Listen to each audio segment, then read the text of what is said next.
A month ago, 30 16-year-olds moved into a 1950s-style state boarding school. 28 stuck it out, enduring rotten food, harsh discipline. Miles, up, come on, out, out, out, come on. And worst of all, traditional lessons. Expect to be doing long multiplication and long division aplenty. Back in the real world, the kids had just sat their GCSEs. Now they face the toughest challenge yet. So you've got... In a few days, they will sit 1950s O-level papers in English, maths, and history. Some pupils are rising to the occasion. Tell the class. I know stuff. Let's clap. Others are struggling to stay awake. Get out now! I'm lucky, get out! How will they do in their O-levels? And will the results bear out the accusation that exams nowadays are just too easy?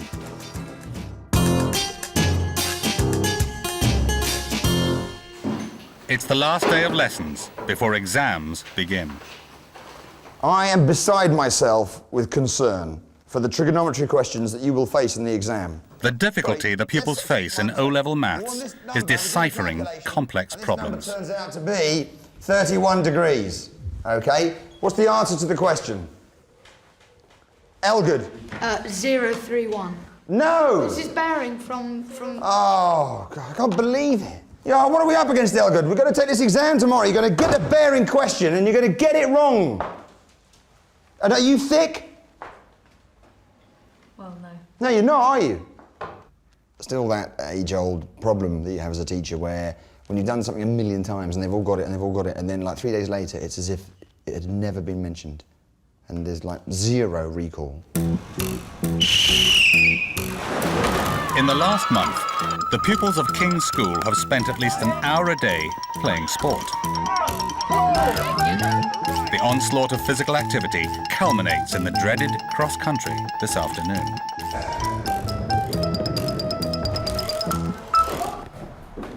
Something Harry Elgood has been dreading. He's taken to bed and broken the habits of a lifetime. Harry, wake up. How you feeling? I've got a really bad headache. How long have you had this headache for? Yesterday morning. So it actually cleared up all day and then came back at supper time?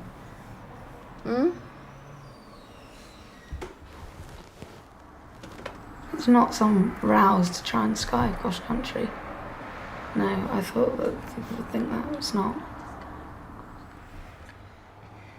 I will tell you, Harry, I intend to have full complement at cross country this afternoon, okay? So I hope you're feeling better by then.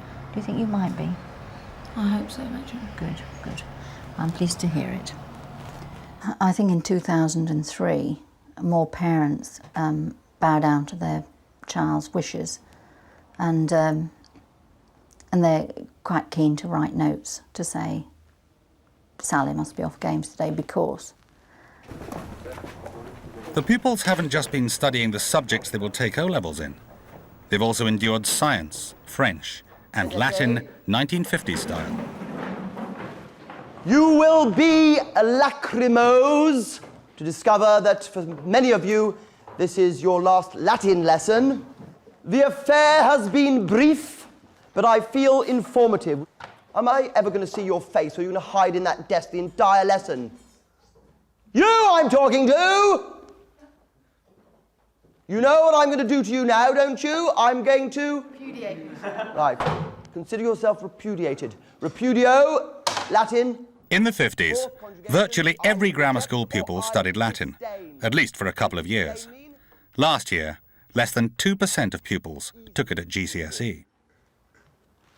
There is a myriad of words that you use on an everyday basis that have a Latin root. It is very, very useful to know the history of your own language. And when you consider that 65% of English words have a Latin root, you see how important it is. I wrote down just some of them. So I will read out the Latin word, and you tell me what English word comes from this? Agricola means a farmer. Agriculture. Bellum, this is a difficult one. Bellum means war. Rebellion. Rebellion. Very good. Rebellion. Equus means a horse. Equus means a horse. Equine. Equine, very good indeed. Equine. If you really want to master your own language, if you really want to master French or Italian or Spanish, having a good knowledge of Latin will help you enormously. So that old phrase, Latin is a language as dead can be. First it killed the Romans, and now it's killing me. You can repudiate that once and for all. Valete omnes. Vale, Master. Good. I bid you all good day.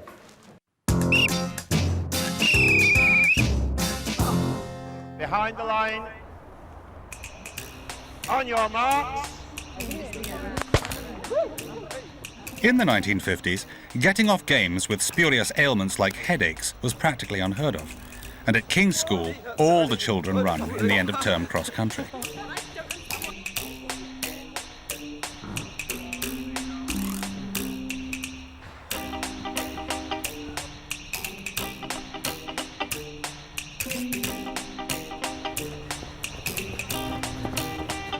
First for the girls is Harriet Rykins. Well done, 4 minutes 25. 4 minutes 25.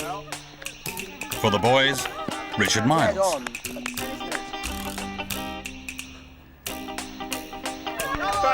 And last but not least, Harry Elgood. Come on, Elgood! Push! Come on, Elgood! Come on, Elgood! Run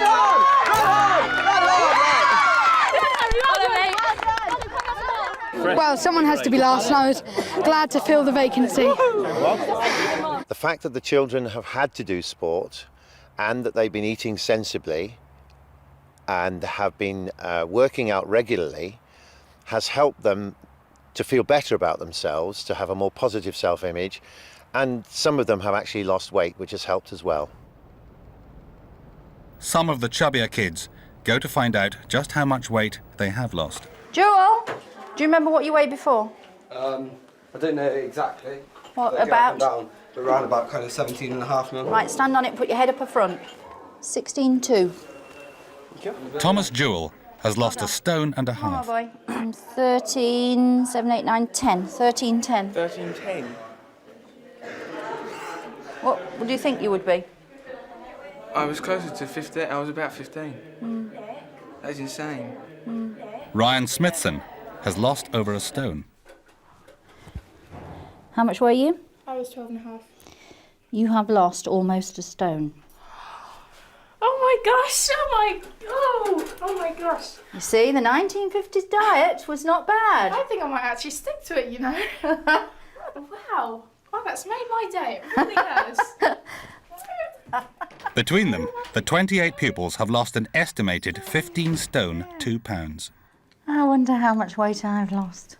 Half the stuff you do in here you're forced to do, and so you don't have a choice, and it means that once you get through you think, hey, I can actually do something that I couldn't do before. And so you feel better about yourself, and you just, I don't know, you just get more confidence of yourself.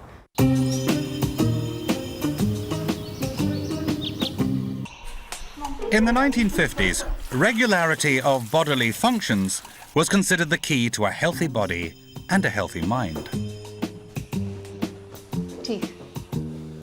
Have you had your bowels open? Yes, thank you, Major. Well? Or not well?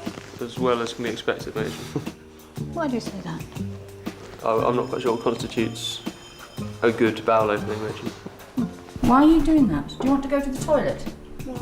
Well, you're moving around. Yes, I do actually want to go to the toilet. Stand still and wait. It might be exam week, but Matron is determined to maintain standards. Do not take sharp intakes of breath. Not only does it give you foul wind, it does not sound ladylike at all. Bed most definitely isn't up to scratch. Teeth? Arms up. Since day one, Richard Miles has been getting up Matron's nose.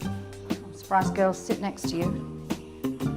Matron decides a haircut will trim him down to size. 1. Miles is for the barber. Oh, I don't think we're going to get any better than this, Mitch. I think it will be if it's cut really short. It'll be good. Mention if it's cut really short, it'll stick up at the front even more. No, and then we'll have it really cut short and then it won't stick up. That's fine. Yeah, I'd rather not have it cut short. You will be having it cut short at 4 o'clock. Don't argue. Richard Miles is a boy who has everything. Brains, All hail our new leader, Richard Miles. a privileged upbringing, and good looks. Leave your hair alone.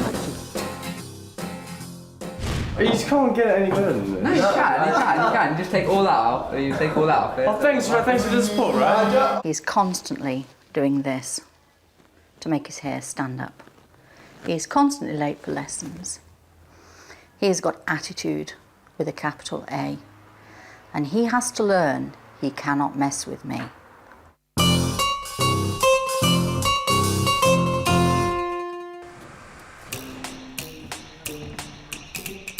With exam pressure mounting, Matron's surgery is busier than usual. I think I might have some paracetamol. Nervous stomachs are on the increase. But sometimes, physical symptoms mask problems that can't be cured with a drop of tonic. It's not like you, Hina. I know. Come on, don't cry. So your legs hurt. Did you eat some breakfast, all right? I don't feel like eating anything though. I feel like chucking it all out now. It's not very ladylike. You got a headache. Your legs ache. Can you manage to get back upstairs? Hi, I'm Hina Khan and I live in Manchester. This is my home and this is my wonderful family. I love winning, I love excelling in something, and if I've set my mind to something, I will achieve and I will be the best. Hina has got to be the best. She's got that desire, the fight to be number one. So all of the students in the school are just going to bring it on. I won! Loser! Just go and sit outside and I'll deal with you in a few minutes, and I think we'll put you to bed for a little while. Matron finds nothing physically wrong with Hina and suspects there are tensions in her dorm. I found out that some of the girls are being extremely bitchy to others, and I think during exam week we want some pleasantness up here, so I'm going to actually put all the bitchy ones in one dormitory. There's only like one person I won't really get on with, so it's really difficult to go in and out of the dorm and try and have some kind of interaction with the rest of the people and speak after lights out because you don't get on with one person in the dorm or something. So but that's not really bothering me. I've got my own little corner and no one can see me there, so I just get on with whatever I'm doing over there. With the end of term approaching, the kids are given a taste of the career options open to 1950 school leavers. Oh, now, have you thoughts about what you want to ultimately do? Accountant. You want to be an accountant. That's a good, solid career move. It's exactly that type of career which will make you a pillar of society. I'm delighted to hear it, Sweeney.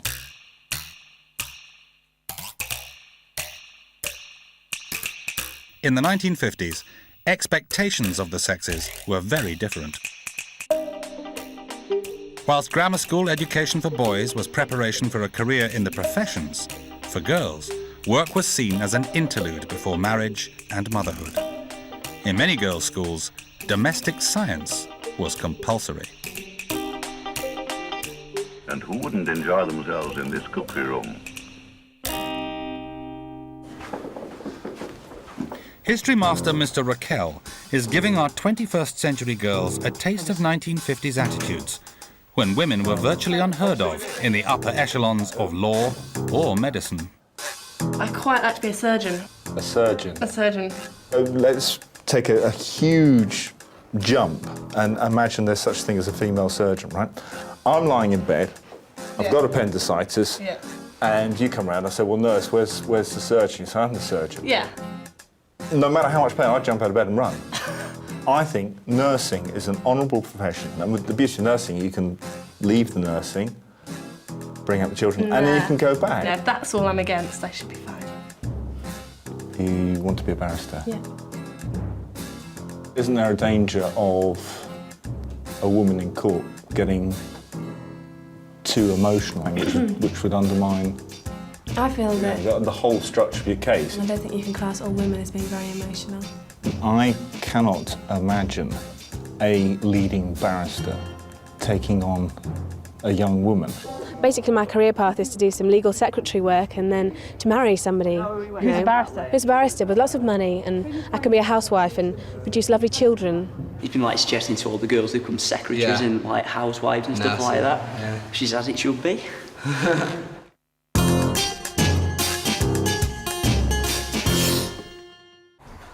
Before his date with the barber, Richard Miles spends some quality time alone with his hair.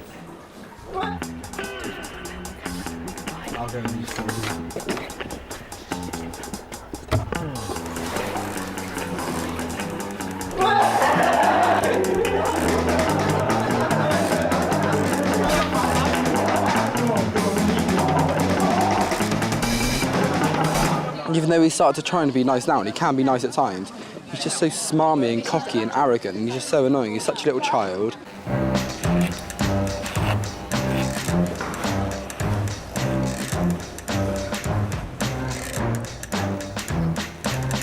His whole ego's in his hair. Just like that, and always in the mirror.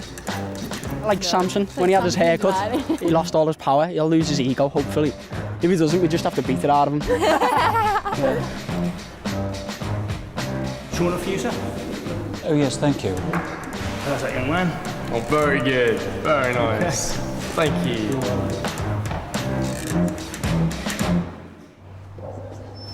He may act unruffled, but lack of popularity is getting to Richard Miles.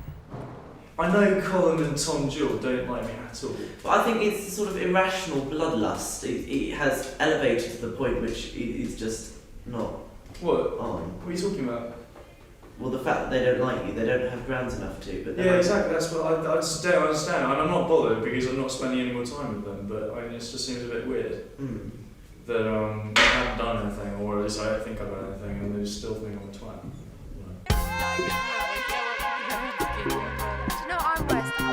As the countdown to the first exam begins, every spare moment is filled with revision, revision, and more revision. When did Ireland become a dominion? I don't know that one. I can't remember that one. Just if you times it by y minus, you times that whole No, thing it's by just y 9y minus plus 1, 4. you get rid of that. I do that every time. Yeah, that's kind of right, but you just remember it's the difference of two squares. Durba. Now what does Durba mean? That's Is it like elders or something? Now Durba is when you do something just for show. As soon as I left the GCSE hall for any of the exams, I just put it all out my head, thinking I'm never after going to use that again. So I'm having to learn a lot of stuff again, which is actually quite a bad thing because I should have remembered it. I don't think anyone's making any pretense now of hiding their books and their revision, which they've taken back to the dorm with them. And you know, it's quite blatant now that people are doing extra cramming and reading before they get up in the mornings and reading last thing at night. And so I think sort of the heat is on now. After hours of cramming, the pupils are going stir-crazy when their final period of prep arrives. But Games Master Peter Daplin is determined the kids take it, and him, seriously. Don't open your mouth. Close it. Close it. Sit down and be quiet. You can keep giggling. That's 20 minutes extra for all of you.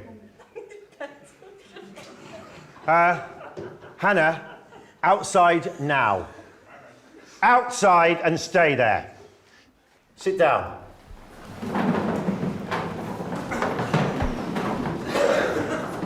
Nicola, put your hand down. I'm not interested. History or English, if I find you're not working, I'll just add 5 minutes extra. Anybody else want to cough? Feel free, but I shall start punishing. Put your hand down. I'm not interested. Get on with your history, get on with your English, put your hand down, put your hand down. You are the pupils. I tell you what to do. You do not tell me what to do. Elgood. Right, get your hand away from your face, sit up straight. Thank you. Get out of my sight, you stupid girl. There should be no further interruptions. We are here till 9:15. Come here. Stand there. What is your problem? I want a pencil sharpener.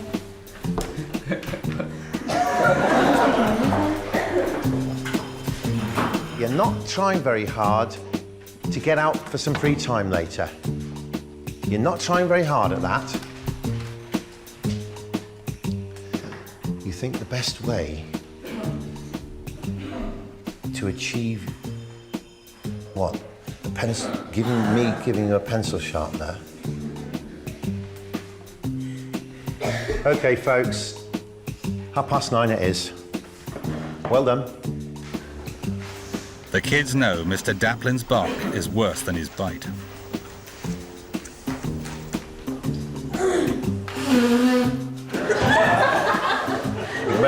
You can make that 400 lines now. No.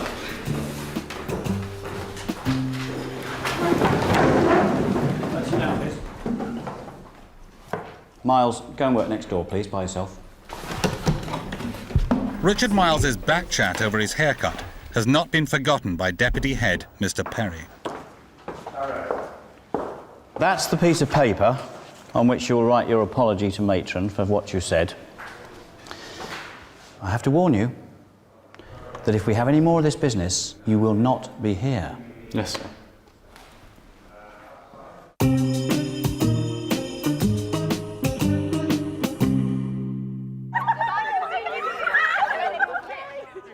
Some of the girls have formed a clique that has created tensions in the dormitories. To their delight, Matron has moved them into a dorm together. Rebecca has had to change rooms. They're all laughing and dancing in the sky over there, and they couldn't care less that Becky's not in their dormitory anymore. And that is really sly. It is. Really sly. It's really selfish. I'm looking forward to going to bed now. Whoa, let's go to bed! Not that much. Anyway. And Harriet has been moved away from Hina. I think Harriet is probably the most manipulative out of everyone here. And she's just going round from boy to boy every day, taking new ones as prey. She's a predator who searches for the young male flesh. But it's true, it is so true. Oh, has she chosen you yet? Have you been on her road? That's not the point. Oh, I see. Oh my god, that's so good. That's mint. Mint. That is mint. Happy mint. The celebrations don't last long. Matron gathers the girls to discuss why she's made them move. Why do you think I've put you in this dormitory? I have absolutely no idea. No idea. Well, actually, yes, I do. Because there's a difference between me and Hina. Is there? Yeah. Oh. And what difference is that? We've had an argument. About what? About something. Don't get smart. It's amazing that you've only been at this school for a short time, and all four of you have, in some way or another, made somebody's life unpleasant. And I'm not saying it's a one-way street. Sometimes each of us rub each other up the wrong way. But 4 weeks is not a long time. All of you will say to yourself, why on earth didn't we get on? Because this isn't just about this King's School. This is about your life. You are always going to come up against somebody that you don't care for. It's a lesson of humility. It means that we have to get on with people even though we don't care for them. It's basically mainly stubbornness, especially between Hina and Hattie, and neither can admit they're wrong. I think the last thing we need is to come upstairs to dorms and have tension in the air, all evening and all morning, because that's honestly the worst thing that could happen. I don't think it's going to be resolved. I think it's something that's just going to die down for the next few days and then go when we go. Richard Miles has written Matron a letter from the heart. Excuse me, this is a letter of apology, Mr. Perry. Thank you very much. I sincerely hope you find the letter of apology satisfactory and that it can symbolise a new beginning in our relationship. I'm sorry, I'm sorry, I'm sorry, I'm sorry. Mr. Miles's letter of apology is totally unacceptable. No one calls me my dearest matron. Thank you. Right, now, it's very difficult to find a prayer actually that sort of pertains particularly to exams. So, basically, you're on your own. It's between you and God. Best of luck. They're all fired up. They are ready for their exams. God bless. God bless.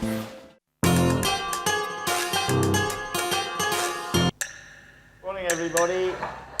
Big day's arrived. It's the day of reckoning, and last night's tensions have been replaced by anxiety about the first exam, O-level maths. No, I'm looking quite calm, but I'm feeling very nervous. I want to go back to bed and just sleep forever until the exams are over. I'm shit myself early. There's no one here for me today from when I'm stressing out. So I'm just calming myself down and just thinking that my mum's sat next to me and telling me just everything will be all right, just try my hardest.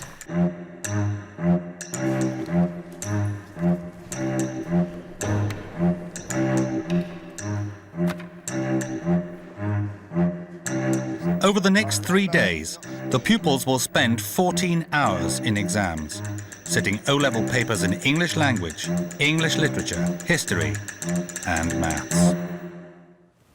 That is the official time. These are your seats for the next few days. Right, can you sit down? The first O-level. Maths. Okay, we start 0921, finish 1121. Begin now.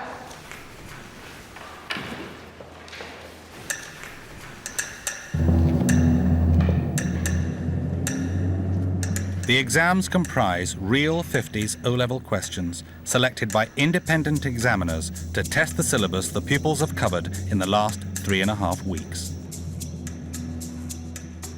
The results will indicate the grade they would achieve if they had taken O-levels in the 1950s.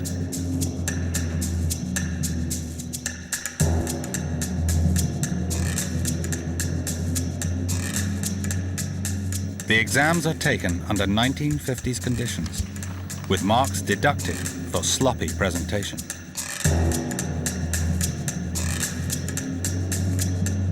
In maths, there are no calculators, just mental arithmetic and a log table.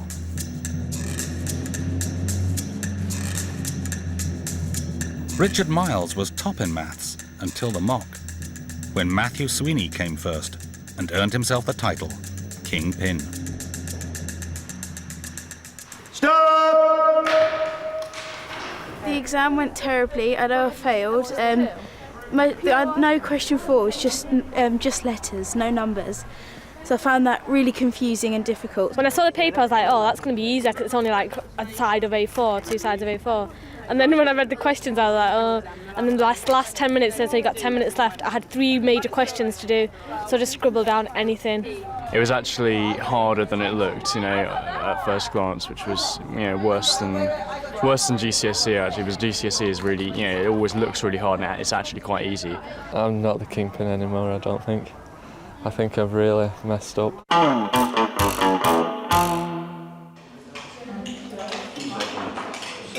It's lunchtime, and the kids are stoking up on brain food before the next round of exams. But not everyone is present. Richard Miles is being served a lesson in humility by Latin master Simon Waugh. He must rewrite his letter to matron. We're going to correct this, Miles, and we'll do it again. So just read it out and I'll tell you what to cross out. I'm writing to apologise. No, I want to start at the beginning, would you please? My dearest matron. Right, well, you can cross out my, and you can cross out the superlative. Do you know anything about the superlative, Miles? Yes, sir.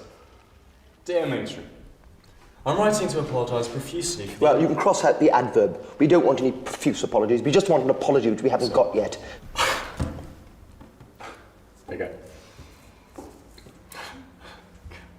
You're giggling because you're immature, Miles. Can you just get on with it, please?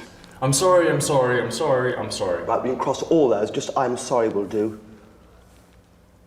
And as such, I metaphorically prostrate myself at your feet. The thought of you, metaphorically or otherwise, really caused Matron to have to lie down. It made her feel sick in the gut. So could you cross all that out, please? We don't want any of that. So is that all right, sir? I can tell you what, Miles, if this isn't right, I'll have you standing out in the middle of the field, right? Standing up, and I'll get you to write the letter out there a few times. You got that? Yes. I mean it. I'll make you regret it, Miles. Okay? Get on and do it.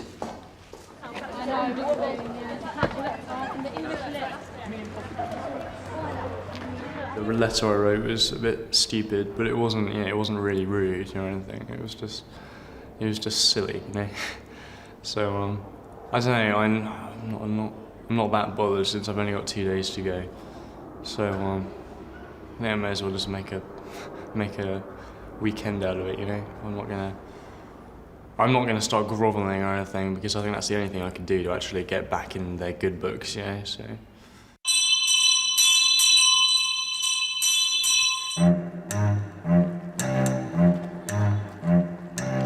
It's exams, exams, and more exams.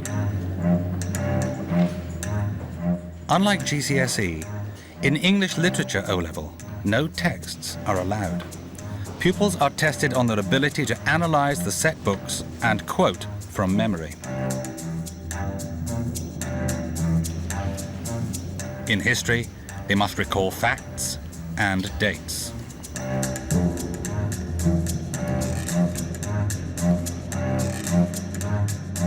In English language, precision is paramount. Every mistake in grammar or spelling costs marks. In English language GCSE, coursework counts for 40% of the grade. In O-Level, everything rests on the exam.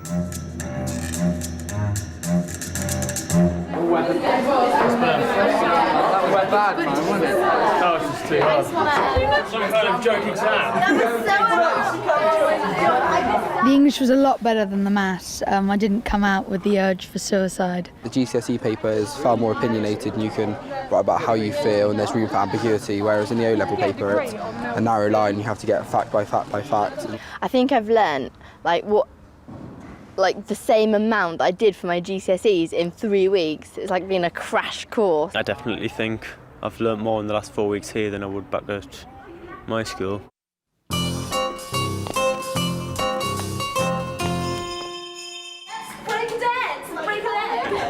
To celebrate the end of exams, the kids are rewarded with a 50s dance.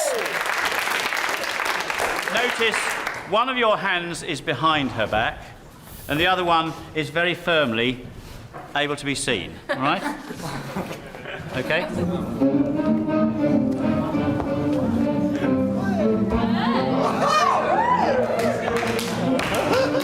Mr. Perry has dusted off his record collection and takes to the floor with his wife to show the kids how to jive.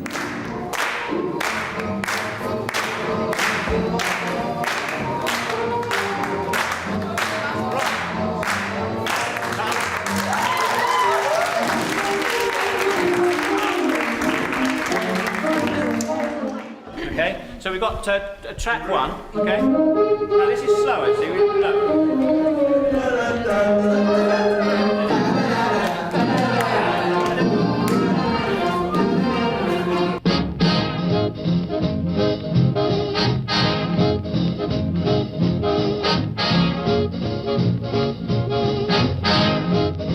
Traditionally, girls waited to be asked to dance. But at King's School, they're a lot more forward than their 50s counterparts.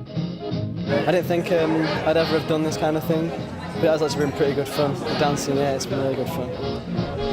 The 6-inch rule is relaxed for the night, and it's up to the staff to set an example.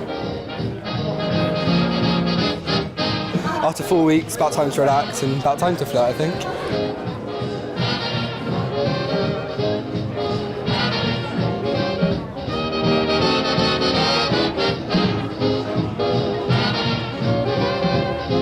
We haven't done anything that's even remotely like this for the whole 4-week period, so I think we appreciate it now.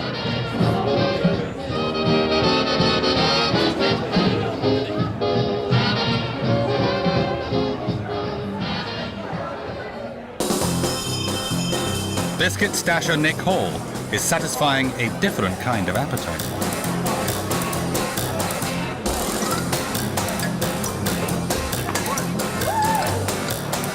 First crisp, my first crisp in 4 weeks. I don't believe it. First crisp in 4 weeks. First crisp in 4 weeks.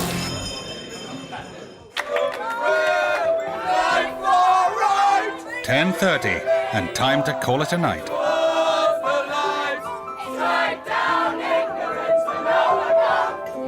No booze, no fags, but a good time was had by all.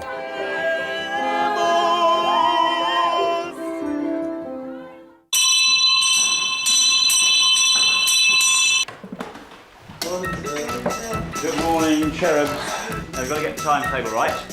It's the last day, and the kids have survived 4 weeks in the 1950 school. This is one thing I'm not going to miss from the 1950s. It's itchy and scratchy on my bottom, and I'm gladly going to leave it behind. Matrons maintaining 50 standards in the boys' dorm. But the girls are getting ready to go back to the future. I've got hair removal cream on my legs. Billy Bronson. They're in a jubilant mood, but it may not last. Today they get the results of their English, history and maths O-levels. If I do badly, it's going to reflect badly upon my generation. We're going to get all the boring old crows coming up and saying, oh, education's not as good as it used to be and all this kind of rubbish. Now I'm thinking I've got to do really well because, I don't know, because it'll be really embarrassing and this is why I've come here.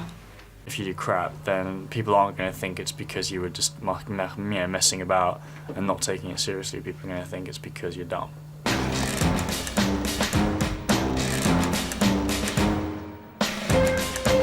The exam papers are marked to the exacting standards of the 1950s by a board of external examiners. Between them, they have 36 years' experience marking O-level papers.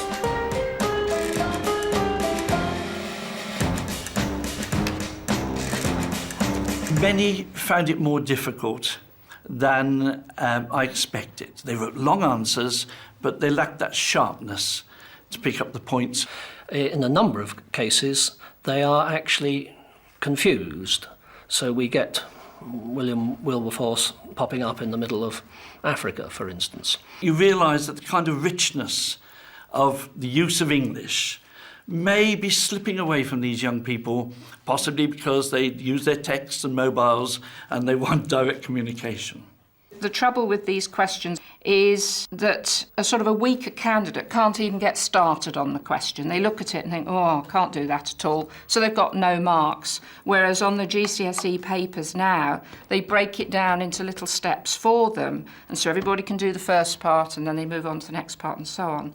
And although that's good because it helps the youngsters to achieve some marks, the effect is that it can stop them thinking for themselves at all. The children's families arrive at King's for a special presentation of the O-level results.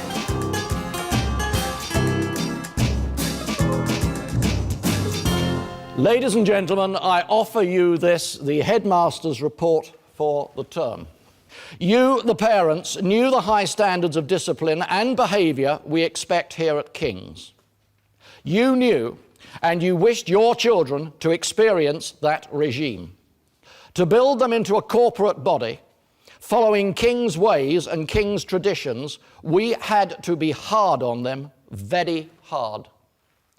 They took it. They took it, and they have grown in stature. You can be proud, very proud of your children, just as we, the staff, are proud to have shared the term with them at King's School. Thank you.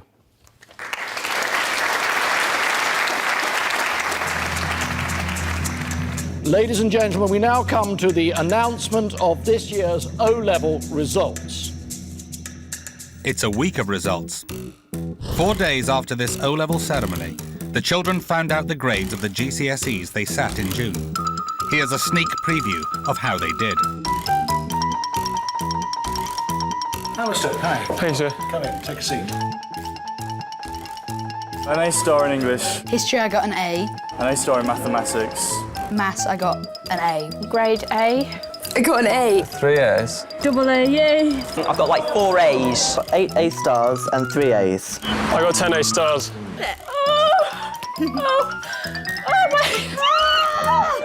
Our pupils passed 99% of their GCSE exams in English language, English literature, maths and history, mostly with grades A star and A. The examinations sat were in English language, English literature, mathematics and history. Pass results are graded from 1 to 5. 1 is the maximum academic achievement, 5 is the lowest pass. I now hand you over to Mr. Perry. Mr. Perry. If there has been no drop in standards since the 1950s, most of the pupils should receive grades 1 and 2 in their O-level exams. Harry Elgood. English language, fail, grade 6. English literature, fail, grade 6. Mathematics, fail, grade 6. History, fail, grade 6.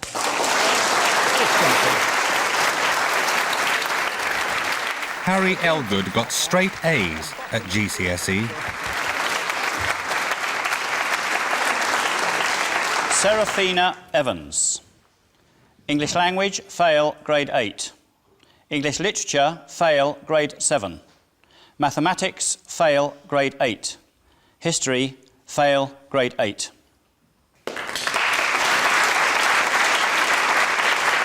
In her GCSEs, Serafina Evans got an A star in English language, B in English literature, B in history and C in maths. Richard Miles. English language, pass, grade 2. English literature, fail, grade 6. Mathematics, pass, grade 3. And history, pass, grade 3.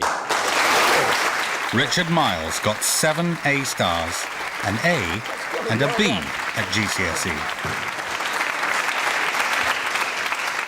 Harriet Rykens. English language, fail, grade 7. English literature, pass, grade 4. Mathematics, fail, grade 8. And history, fail, grade 7.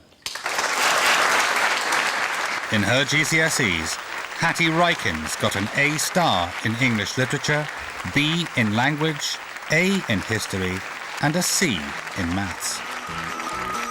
Mathematics, fail, grade 6. English literature, fail, grade 6. Mathematics, fail, grade 7. And history, fail, grade 9. Between them, our 28 pupils failed nearly half of their 1950s O-levels, indicating that exams back then were harder. Only 7 kids passed all 4 exams. Emma Pinchbeck. English language, pass, grade 1. English literature, pass, grade 1. Mathematics, pass, grade 5. And history, pass, grade 1.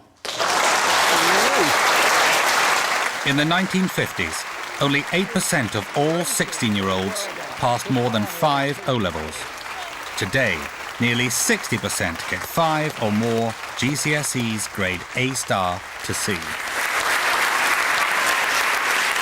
So were the 1950s really a golden age of education? Education now is accessible to the majority. It's no longer elitist. And the result of that is perhaps that they're not being pushed to these very high levels. But does that ultimately matter if we've actually got a system that is available to the majority?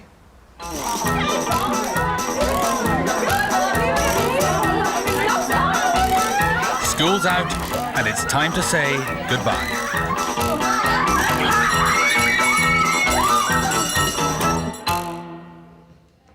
Matrons received a letter, and it's not from Richard Miles. This is Matron, not dear Matron. I've only known you for a few weeks, and I have to say I've seen someone who I could look up to and who I can follow.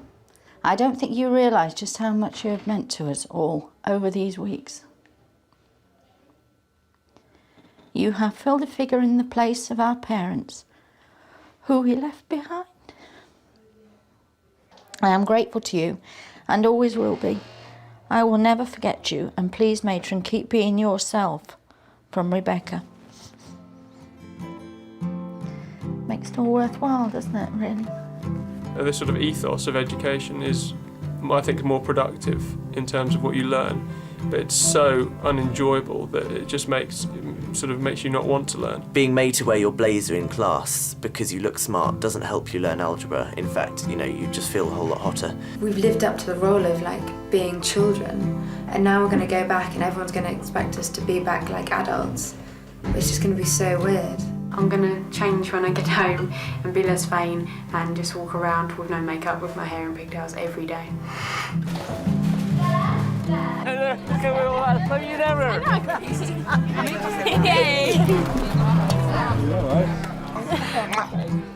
It's been so good knowing you, Matron, I'm telling you.